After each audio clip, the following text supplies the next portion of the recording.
Hyderabad king కోటి ఆసుపత్రిలో food poison అయిన విద్యార్థులను పరామర్శించేందుకు వెళ్లిన హరీష్ రావుకి అక్కడే బందోబస్తులో ఉన్న పోలీసులు తమ గోడును వెళ్లబోసుకున్నారు. రేవంత్ రెడ్డి అధికారంలోకి వచ్చినప్పటి నుంచి తమకు సిలిండర్ లీవ్ డబ్బులు రావటం లేదని, పెండింగ్ ఏడీలు కూడా సైతం విడుదల చేయటం లేదని ఆవేదన వ్యక్తం చేశారట. కనీసం స్టేషన్ మెయింటెనెన్స్ కోసం ఇచ్చే అలవెన్సెస్ కూడా ఇవ్వటం లేదని తెలిపారు. ఏళ్ల తరబడి సేవ చేసి రిటైర్ అయిన వారికి రావాల్సిన బెనిఫిట్స్ కూడా ఆపేశారని వాపోయారు. స్టేషన్ అలవెన్స్ బంద్ అయింది, టీఏ బంద్ అయింది, సరెండర్ లీవ్ బంద్ అయింది, బండ్ల పెట్రోల్ పోయి నీకు పైసలు వస్తలేవు.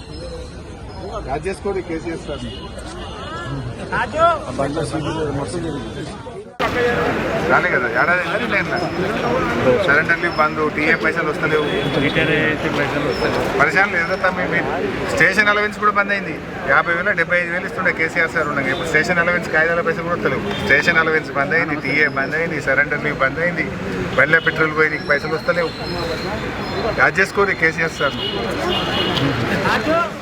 సరెండర్ లీవ్ బరాబర్ ఇచ్చిన 3 నెలలకు ఒకసారి వస్తే పిల్లల ఫీజు కట్టుకుంటారు. ఇప్పుడు ఏమైంది రేవంత్ రెడ్డి వచ్చినట్టు సరెండర్ లీవ్ వచ్చింది అది రాలే కదా ఏడాది. సరెండర్ లీవ్ బంద్, టీఏ పైసలు వస్తలేవు, పరిశాన్ లేదు. స్టేషన్ అలవెన్స్ కూడా బంద్ అయింది. 50,000 75,000 ఇస్తుండే కేసీఆర్ సార్ ఉన్నాయి. స్టేషన్ అలవెన్స్ కాయిదాల పైసలు కూడా వస్తలేవు. స్టేషన్ అలవెన్స్ బంద్ అయింది, టీఏ బంద్ అయింది, సరెండర్ లీవ్ బంద్ అయింది, బండ్ల పెట్రోల్ పోయి నీకు పైసలు వస్తలేవు. యాడ్ చేసుకోండి, కేసీఆర్ సార్.